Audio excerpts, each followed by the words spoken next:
안녕하십니까. 네, 휴가 기간이기도 하고 날씨가 많이 더운데 잘 지내고 계시죠? 네, 휴가 다녀오신 분들도 계시죠? 또 휴가를 가 있는 사람들도 있고 그런데 이 더위에 건강하게 잘 지내기를 바라겠습니다.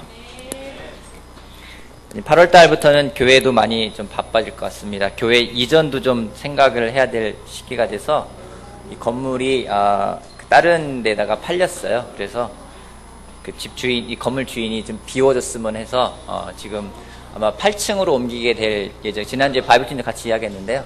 8층에 좀 더 큰 공간으로 옮길 수 있을 것 같습니다. 그래서 예배당도 좀 더 커질 수 있을 것 같고 주일학교도 같은 층에서 좀 더 될 수 있을 것 같아서 좀 자세한 부분들은 다음 주에 다시 말씀을 드리도록 하겠습니다.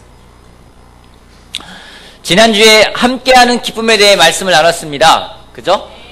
그래서 하나님이 우리를 닭이 아니라 독수리로 만드셨다. 근데 닭장에 있는 독수리가 되어서는 안 된다라는 말씀을 같이 나눴습니다. 여러분, 어떤 일을 계획을 하고 진행을 할 때 계획대로 막 순탄하게 되는 일이 많습니까? 아니면 계획과 어긋나는 일들이 많습니까? 왜 그러는 걸까요? 그래요.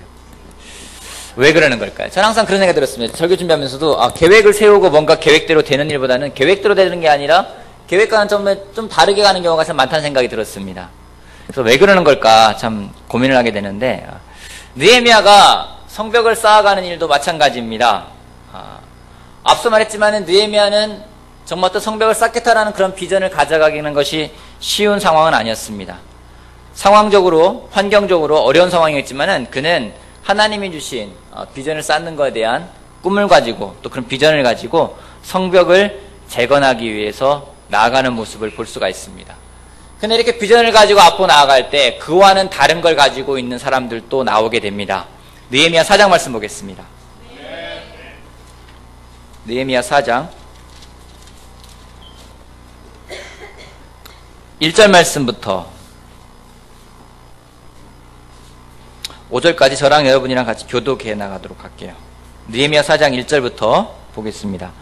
4장 1절. 우리가 성벽을 다시 쌓아 올리고 있다는 소식을 들은 산발랏은 몹시 분개하며 화를 내었다. 그는 유다 사람을 비웃으며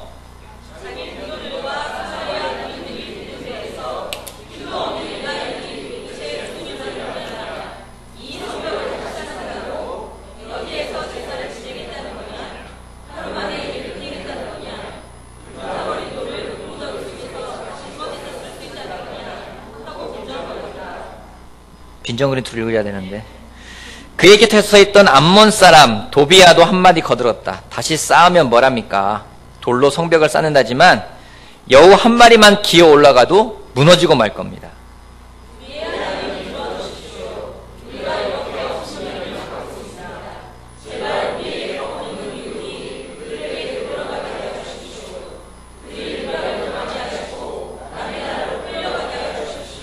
그들의 죄를 용서하지 마시고 그들의 죄를 못 본 채 하지 마십시오. 그들이야말로 성을 쌓고 있는 우리 앞에서 주님을 모욕한 자들입니다. 산발락과 도비야는 당시의 기득권 세력이었습니다.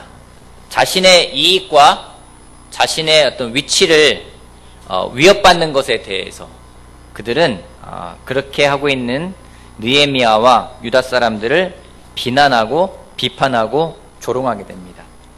하나님의 비전을 가지고 나아가는 느헤미야와 반면 또 비난을 가지고 나오는 산발락과 도비야를 볼 수가 있습니다. 하나님의 비전을 가지고 나아갈 때 또 성벽을 재건하고자 할 때 우리가 맞이하게 되는 것이 있습니다. 그것은 바로 비난이라는 겁니다. 오늘은 그 비난을 이기는 방법을 하나님 말씀을 통해서 같이 보도록 하겠습니다. 오늘의 설교의 주제는 비난과 비전이고요. 비전과 비난이고요. 포인트는 4가지입니다. 4가지 포인트를 만드는 일은 거의 없는데 4가지를 하겠습니다. 첫 번째, 비전을 극복하는 방법. 첫 번째, 비난을 극복하는 방법. 비전이 비난을 만나는 것은 당연하다는 겁니다. 여러분, 비전이라는 게 무엇입니까? 비전이라는 게 무엇입니까? 현재 이루어진 일들입니까? 아니죠. 앞으로 이루길 원하고 이루어지길 바라는 것들에 대해서 좀 하나님이 보여주는 것들을 이루고 싶은 마음의 비전입니다.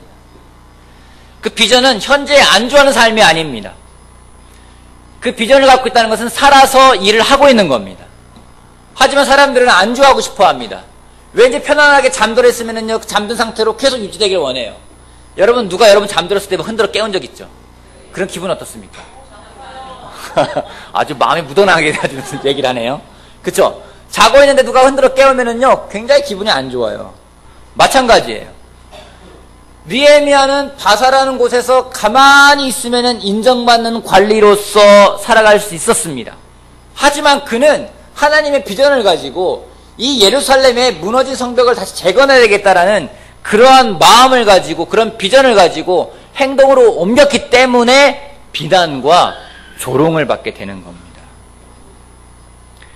가만히 있는 것에 대해서 비난하지 않습니다. 형제, 자매 여러분 음식을 만들어 본 적 있죠? 네, 음식 만들면 주로 뭐라고 평을 해줍니까? 여러분의 가족이나 남편들이 맛있다. 예, 또 어떤 평을 합니까? 우리 윤정인 해주면 영혁이가 뭐라고 이야기를 해요? 맛있다고 하고 싱겁다고도 하고. 우리 민호 형도 그 음식 잘하잖아요, 그죠? 음식을 만들면 주로 그 와이프나 아이들이 뭐라고 반응을 해요? 아빠가 제일 맛있다.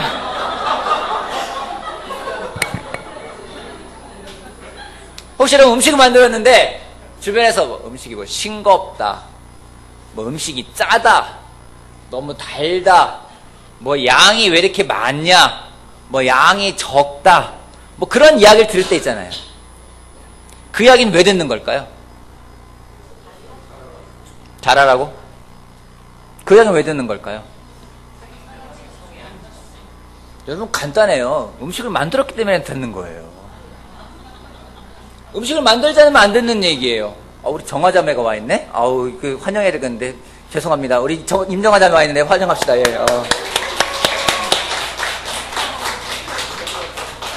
아유, 갑자기 문이 뛰어가지고 독일에서 왔습니다. 독일에서. 음식을 만들었기 때문에 그런 평가를 받기도 하고요. 음식 안 만들면 가만히 있는데 괜히 그래 내가 한번 음식 만들어봐야지 했다가 음식을 만든 거는 고마운데 왜 이렇게 주변이 지저분하냐는 둥, 음식을 만든 건 고마운데 음식이 짜다는 둥, 왜 이걸 이렇게 만들었냐는 둥, 음식을 만들었기 때문에 그런 얘기를 듣는 거라는 거죠. 여러분, 비난이라는 것은 비전을 가지고 나아갈 때 비난을 듣는 것은 당연한 겁니다. 이상한 게 아니에요. 하나님의 비전을 가지고 뭔가 앞으로 나아가겠다는데 거기에 대해서 가만히 있는 게 이상하다는 거죠. 비전을 가지고 나갈 때 비난을 받는 것은 당연한 겁니다. 당연하게 여기면은 극복할 수 있는 방법이 생길 겁니다. 두 번째는요, 비전을 가진 사람은 비난이나 조롱에 조종되지 않는다는 겁니다. 여러분, 음식 얘기 좀 계속 해봅시다. 누가 음식을 만들어요? 여러분 음식 만들었어요. 근데 그래요. 음식을 이렇게 짜? 그럼 무슨 생각 들어요? 해주고 싶지 않아요? 음식을 만들었어요. 근데 맛이 좀 그렇다. 그런 얘기 할 때가 있어요. 그럼 어떤 생각 들어요? 네가 해 먹어. 소영이 아주 당당하게 네가 해 먹어. 그래서 뭔가를 했어요. 사람들이 그래요. 왜 이 일을 왜 이 모양으로 해? 그런 얘기 들으면 어떻습니까? 마음에서 어떤 생각이 들어와요? 네가 해봐. 네가 해봐. 때로는요, 막 그런 얘기 계속 들으면요, 포기하고 싶어지기도 합니다. 때로는 막 입에 여기까지 나와요. 그럼 네가 한번 해봐. 그런 말도 하고 싶어져요. 그래? 내가 옳다는 걸 증명해 보이겠어. 막 증명하고 싶은 마음은 들어요. 그리고 날 비난했던 사람들의 막 코를 납작하게 해주고 싶습니다. 여러분, 그런 마음이 들어서 그렇게 행동하는 것은요, 비난을 받아서 내 마음이 낙담이 가득하고 분노의 감정으로 살아간다면 그것은 비전으로 사는 사람이 아니라 비난과 조롱에 조종당하는 삶을 살고 있는 겁니다. 성경의 비전을 가진 사람들은 비난을 당했습니다. 여러분, 요셉을 봐도 마찬가지입니다. 요셉은 그는 하나님이 주신 꿈을 가졌지만은 그는 많은 비난을 당해만 됐었어요.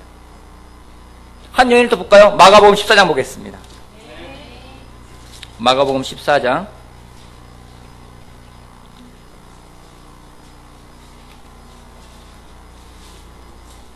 3절 말씀부터. 마가복음 14장 3절입니다. 예수께서 베다니에서 나병 환자였던 시몬의 집에 머무실 때 음식을 잡수고 계시는데 한 여자가 매우 값진 순수한 나드 향유 한 옥합을 가지고 와서 그 옥합을 깨트리고 향유를 예수의 머리에 부었다. 그런데 몇몇 사람이 화를 내면서 자기들끼리 말하였다. 어찌하여 향유를 이렇게 허비하는가? 이 향유는 300데나리온 이상에 팔아서 그 돈을 가난한 사람들에게 줄 수 있었겠다 하고 그러고는 그 여자를 나무랐다. 그러나 예수께서 말씀하셨다. 가만두어라. 왜 그를 괴롭히느냐? 그는 내게 아름다운 일을 했다. 가난한 사람들은 늘 너희와 함께 있으니 언제든지 너희가 하려고만 하면 그들을 도울 수 있다. 그러나 나는 언제나 너희와 함께 있는 것이 아니다. 이 여자는 자기가 할 수 있는 일을 하였다. 곧 내 몸에 향유를 부어서 내 장례를 위하여 할 일을 미리 한 셈이다. 내가 진정으로 너희에게 말한다. 온 세상 어디든지 복음이 전파되는 곳마다 이 여자가 한 일도 전해져서 사람들이 이 여자를 기억하게 될 것이다. 한 여자가 와서 300데나리온 1년 연봉치 되는 것 같아요. 보통 사람들이 1년 연봉 한 4천, 5천 정도 되는 그런 어마어마한 값이 나가는 그 나드 향유를 한 옥합을 깨트려가지고 예수님에게 부었어요. 그 여자에게는요 꿈이 있었어요. 예수님을 위한 비전이 있었어요. 그걸 가지고 나아가는데 주변 사람들이 뭐라고 합니까? 그 여자한테 비난하지도 않아요. 자기네들끼리 이야기하는 거예요. 예수님께 드리고 싶은 마음조차도 비난의 대상이 되어버릴 수 있습니다. 우리는 그 비난과 비판의 자리에 서 있어서는 안 됩니다. 예수께 향유 옥합을 드린 그 여인은 그 아름다운 행실과 이름이 복음에 전파되는 곳마다 전해질 거라고 예수님 말씀하셨고 실제로 그것은 지금도 전해지고 있습니다. 하지만 비난과 비판의 자리에 있었던 사람 중에 하나였던 가룟 유다는 스스로 목숨을 끊어버리는 그런 삶을 살게 됩니다. 여러분, 비난하고 싶은 마음이 우리 마음에 들 때가 있어요. 비판하고 싶은 마음이 들 때도 있습니다. 조롱하고 싶은 마음이 들 때가 있습니다. 그 마음에 조종당해서는 안 됩니다. 왜냐하면 우리는 하나님이 주신 비전을 가지고 살아가는 사람들이기 때문입니다. 비전 있는 삶은 비난과 조롱에 조종당하지 않는 삶을 살아가는 삶입니다. 아멘. 비난과 공격을 제재할 수 없습니다. 하지만 그 공격에 상처를 입느냐 입지 않느냐는 나의 결정입니다. 느헤미야를 보면 많은 비난을 들었어요. 그가 정말로 장마다 나오는 것 같아요. 거의 모든 장마다 비난을 듣습니다. 근데 그 비난이 느헤미야 마음속에 스며들지가 않았어요. 여러분, 예수님 또한 얼마나 많은 조롱을 당했습니까? 십자가에 달렸을 때조차도 조롱을 당합니다. 근데 예수님에게요, 그 비난과 조롱이 예수님 마음속에 스며들지가 않았습니다. 어떻게 그렇게 할 수 있었을까요? 누가 그러더라고요. 비가 내릴 때 내가 그 비에 젖을 건지, 아니면 비가 내리지만 내가 우산을 써가지고 우산을 펴서 내 비를 피할 수 있을지, 그건 나의 선택이라는 이야기를 할 때가 있습니다. 예수님과 느헤미야, 특별히 느헤미야요. 그 많은 조롱에 그 마음속에 어떤 쓴마음이 생기거나 막 그래 내가 보복해 주겠어, 내가 대갚해 주겠어, 그런 분노의 감정이 들지 않고 조종당하지 않고 그는 살아갈 수 있었습니다. 왜 그럴까요? 제가 요즘 배우는 부분입니다. 사람은 믿음의 대상이 아니라 사랑해야 되는 대상이라는 겁니다. 요즘 이런 부분을 정말 많이 생각을 하고 또 많이 배우고 많이 또 가르쳐주고 계십니다. 우리가 사람을 믿음의 대상으로 가져갈 때가 있어요. 난 저 사람은 믿어. 근데 그 사람이 자기 믿음과 반하는 행동을 할 때 여러분 어떻습니까? 배신감을 느끼죠. 그죠? 사람은 감정과 생각과 가치 기준이 바뀝니다. 그러게 사람은 믿음의 대상이 될 수가 없습니다. 믿음의 대상이 될 수 있는 조건은요, 변하지 않아야 됩니다. 하나님은 우리가 믿을 수가 있습니다. 그 이유는 그분은 변하지 않기 때문입니다.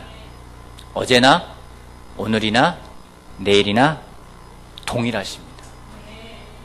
성경에 그분은 회전하는 그림자가 없다고 합니다. 해가 뜨면은 그림자가 처음에 길어졌다가 짧아졌다가 길어졌다가 변하는 것처럼 하나님은 그렇게 변하는 분이 아니라고 합니다. 우리는 종종 착각합니다. 사랑하는 것과 믿는 것을 착각할 때가 있습니다. 그 사람을 사랑한다면 그 사람을 믿어야 된다고 생각할 때가 있어요. 놀랍게도 예수님이 우리에게 주신 계명은 서로 믿으란 얘기가 아니었어요. 내가 너희를 사랑한 것처럼 서로 사랑하라는 것이 예수님의 계명이었지 믿으라는 것은 계명이 아니었습니다. 사람을 믿으려 하지 말고 사랑할 수 있는 우리가 되길 바랍니다. 느헤미야는 사람들을 사랑했음을 볼 수가 있습니다. 예수님 또한 사람들을 사랑했음을 우리가 알고 있습니다. 그러기에 그 많은 비난과 조롱에 자기 마음이 조종당하는 것이 아니라 사람들을 사랑하는 마음으로 대했기에 그런 것들을 극복할 수 있음을 우리가 알 수 있습니다. 그런 마음으로 믿고 신뢰해 주는 것도 중요하지만 더 나아가서 예수님이 주신 계명 서로 사랑하는 우리가 되길 바라겠습니다. 베드로전서 3장 말씀 보도록 할게요. 베드로전서 3장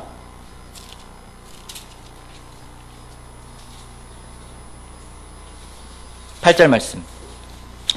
마지막으로 말합니다. 여러분은 모두 한 마음을 품으며 서로 동정하며 서로 사랑하며 자비로우며 겸손하십시오. 악을 악으로 갚거나 모욕을 모욕으로 갚지 말고 복을 빌어주십시오. 여러분으로 하여금 복을 상속받게 하시려고 하나님께서 여러분을 부르셨습니다. 우리가 기억해야 되는 게 정말 있어요.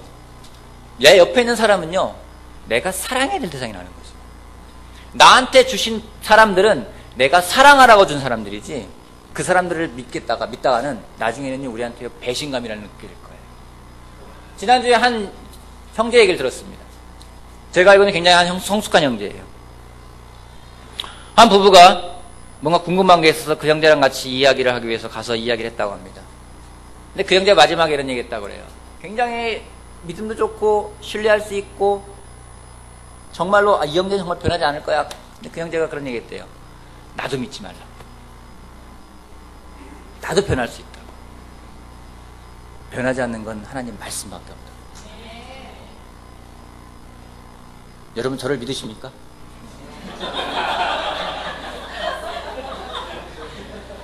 여러분은 여러분의 아내를 믿으십니까? 여러분의 남편을 믿으십니까? 여러분의 아이들을 믿으십니까? 여러분의 형제자매를 믿으십니까? 여러분 신뢰해주고 그 사람들이 믿는 믿음을 확신해주고 거기에 대한 자신감을 가져가는 건 굉장히 중요합니다. 근데 우리가 정말 믿어야 할 대상은요, 하나님이라는 거죠. 그 하나님 이외의 것을 믿기 시작한다면 우리는 어느덧 또 다른 우상을 숭배하게 될 겁니다. 거기에서 오는 상처는 어마어마할 겁니다. 하지만 사랑하려 한다면, 그 사랑을 포기하지 않는다면 그 사랑은 반드시 결실을 맺을 거라 저는 확신합니다. 그런 사람들을 사랑할 수 있는 그런 마음을 가져가는 우리가 되길 바라겠습니다. 아멘. 마지막으로요, 비난을 극복하는 마지막 방법, 기도하라는 겁니다. 느헤미야 다 돌아가 보겠습니다. 느헤미야 4장. 느헤미야 4장 1절 3절 보면은요, 산발락과 도비아가 비난합니다. 그때 느헤미야가 하는 말입니다. 우리의 하나님 들어주십시오. 우리가 이렇게 업신여김 맡고 있습니다. 제발 우리에게 퍼붓는 그 욕이 그들에게 돌아가게 하여 주십시오. 그들이 노략을 당하게 하여 주시고 남의 나라로 끌려가게 하여 주십시오. 그들의 죄를 용서하지 마시고 그들의 죄를 못 본 채 하지 마십시오. 그들이야말로 성을 쌓고 있는 우리 앞에서 주님을 모욕한 자들입니다. 여러분, 느헤미야가요, 산발락과 도비아한테서 이런 말 했다면요, 이 사람들아, 너희가 우리한테는 여기 너희 돌아가라, 그런 얘기를 했다면요, 우리는 우리를 조롱하거나 우리 환경에 문제가 생기면 우리는 쉽게 기도하지 못하는 경우도 많이 보게 됩니다. 특별히 어떤 분은 문제가 생길 때가 있습니다. 문제가 생기면 우리는 기도하기보다는 그 문제에 온통 초점을 맞출 때가 있습니다. 8절 9절 말씀 볼게요. 한꺼번에 예루살렘으로 올라와서 성을 치기로 함께 모여했다. 우리를 혼란에 빠뜨리려는 것이었다. 그래서 우리는 한편으로는 우리의 하나님께 기도를 드리고 다른 한편으로는 경비병을 세워 밤낮으로 지키게 하였다. 느헤미야는 문제가 생기자 그가 했던 태도는 기도하는 거였습니다. 느헤미야를 계속 읽으면서 배우는 건 그겁니다. 계속마다 느헤미야가 어떻게 성벽을 재건했는가, 어떻게 성벽을 재건했는가 계속 볼 수 있는 건요, 결국 기도했던 거예요. 사탄이 우리에게 문제를 보여줄 때가 있습니다. 문제를 딱 던져줘요. 왜 그러는 걸까요? 문제를 딱 던져줍니다. 왜 그러는 걸까요? 마음을 뺏어가려고. 문제를 딱 보여줘요. 여러분, 문제가 딱 앞에 있다. 어떻게 행동하십니까? 문제를 보고 문제에 집중하고, 그죠? 문제를 딱 끌어안아요. 그죠? 문제를 끌어안고 우리의 모든 에너지와, 저는 그래요, 모든 제 시선과 모든 것을 거기다가 딱 갖다 맞춥니다. 그리고 빠져나오질 않아요. 그냥 문제 속에 살아요. 그리고 문제를 해결하기 위해서 답을 찾습니다. 근데 사탄이 그러기 때문에 우리한테 문제를 줘요. 나오지 말라고요. 이거 문제야. 여기서 나오지 마.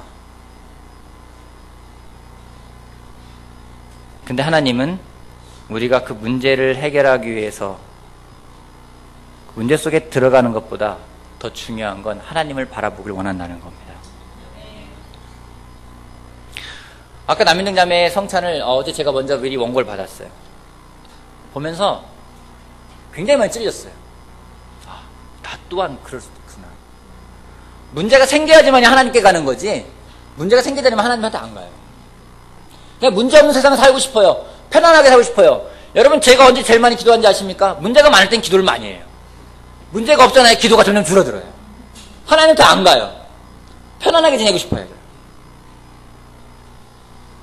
근데 사탄이 문제를 딱 던져주면요, 하나님께 가는 기회도 있지만요, 때로는 문제 속에 더 파묻힐 때가 있어요.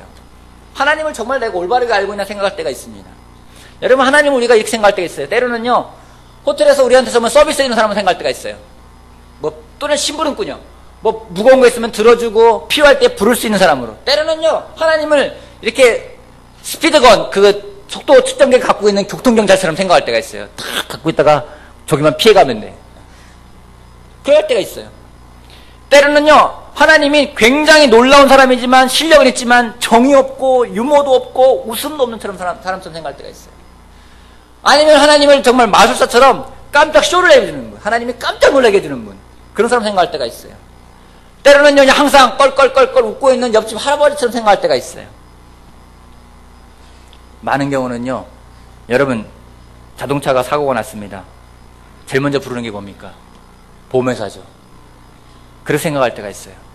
타이어가 펑크가 나거나 배터리가 방전이 되면은 먼저 부르는 보험회사 직원처럼 문제가 터지면 하나님을 부르는 분. 근데 성경에 말하는 하나님은 그런 하나님이 아닙니다. 마태복음 9장 말씀 보겠습니다. 마태복음 9장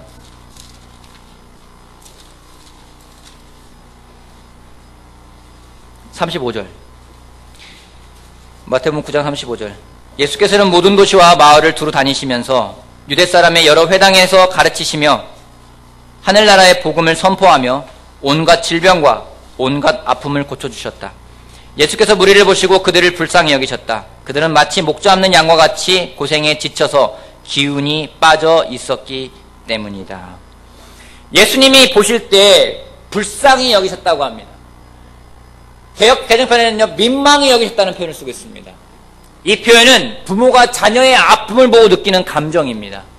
하나님은 우리의 그런 감정까지 느끼시는 분이십니다. 굉장히 높은 곳에서 아무렇게 우리와 관계없는 분이 아니라 우리의 문제 가운데 함께 개입해 주시고 우리의 생각하고 느끼는 모든 감정을 함께 느끼고 우리를 위로하고 우리를 격려해 주시는 분이십니다. 고통의 현장에도 주님은 계시고요, 낙담의 현장에도 주님은 계시고요, 절망의 늪 가운데도 계시면서 항상 손을 내밀어 주시는 분이십니다. 그러기에 우리가 고난 가운데 있다면, 비난 가운데 있다면, 조롱 가운데 있다면, 문제 가운데 있다면 그 하나님의 내미는 손길을 우리가 붙잡는 것이 가장 중요합니다. 문제를 포커스하고 문제 속에 빠져있는 게 아니라 긍휼히 여기시는 하나님에게 초점을 맞춰 나간다면 우리가 이런 비난과 문제를 능히 해결해 나갈 수 있을 거라 저는 확신합니다. 여러분, 문제는 우리가 해결하는 게 아니에요. 문제는 하나님이 해결하는 거예요. 우리가 해야 되는 일은 그 하나님께 가는 일밖에 없습니다.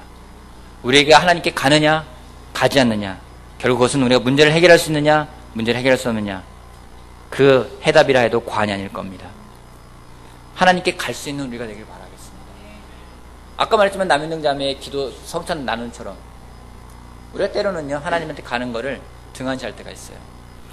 저도 다시 한번 기도해보는, 다시 한번 생각해보는 게 이런 거예요. 성벽을 쌓는데 또 어떤 성벽을 쌓아야 되나? 사랑의 성벽을 쌓아야 되고 많은 성벽을 쌓아야 되는데 가장 중요한 성벽이 무엇일까? 바로 기도라고 생각을 합니다. 느헤미야가 기도하며 쌓아갔던 것처럼 우리 정말 기도의 성벽이 튼튼하게 쌓여져가는 우리가 되길 바라겠습니다. 어떤 기도를 할까요? 서로를 사랑하기 위해서 기도합시다. 서로 비난하기 위함이 아니라 서로를 격려하기 위해서 기도합시다. 그리고 정말 하나님의 힘을 구하기 위해서, 하나님에게 초점을 맞추기 위해서 기도하며 기도의 성벽을 쌓아가는 우리가 되길 바라겠습니다. 정리하겠습니다. 비난을 이기는 방법, 비전이 비난을 만나는 것은 당연한 겁니다. 이상하게 생각하지 마십시오. 비전을 가진 사람은 비난이나 조롱에 조종되지가 않습니다. 그 비난을 극복할 수 있는 방법 중에 한 가지는 사람을 믿음의 대상이 아니라 사랑하는 대상으로 올바르게 알고 사랑하는 겁니다. 또 비난이 올 때, 비난하는 상대가 있을 때 그 사람을 위해서 기도할 수 있는 우리 모두가 되기를 바라겠습니다. 하나님에게 초점을 맞추어 나아갈 때 그 모든 것들을 극복할 수 있다고 저는 확신합니다. 그걸 통해서 성벽을 쌓아가는 우리가 되길 바라겠습니다. 마치겠습니다.